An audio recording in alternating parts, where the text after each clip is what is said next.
Bienvenue à tous à la formation expert en travaux routiers de Liège, qui fera de vous nos futurs travailleurs sur nos chantiers. Que vous soyez restaurateur, boulanger, coiffeur ou trapéziste, ça n'a pas la moindre importance tant que vous respectez nos principes de base.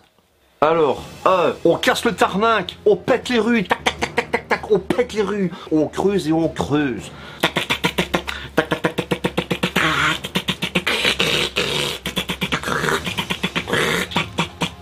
Et après ça, qu'est-ce qu'on fait à votre avis? Ben, on la refait. Non, on laisse tout comme ça. On met des barrières et on ne touche plus à rien. C'est la phase 2, MGMT. On fait chier un maximum de gens, un maximum de temps. Et pour ce faire, comme on a bloqué la rue avec des barrières, on met en place une déviation. Et dans cette déviation, on casse le tarmac, tac tac tac tac, on pète la rue, on creuse, on arrache l'asphalte. Mais pourquoi on ferait pas un chantier l'un après l'autre? Je veux dire, on en finit un, et après ça, on en commencerait un autre. Ne répétez plus jamais ça devant moi.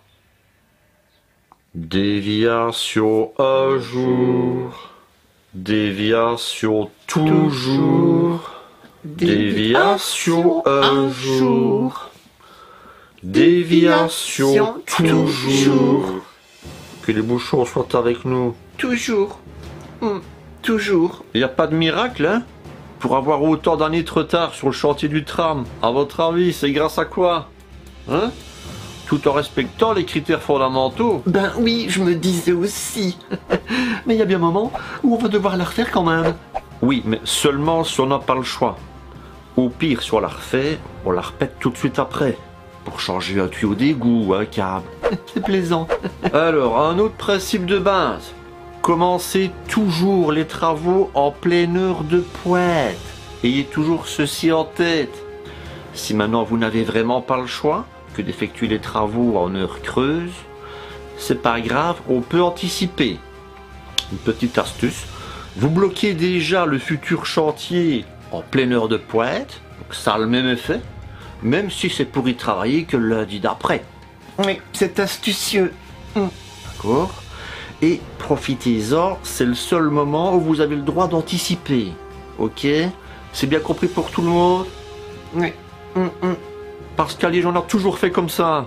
Et c'est pas maintenant que ça va changer.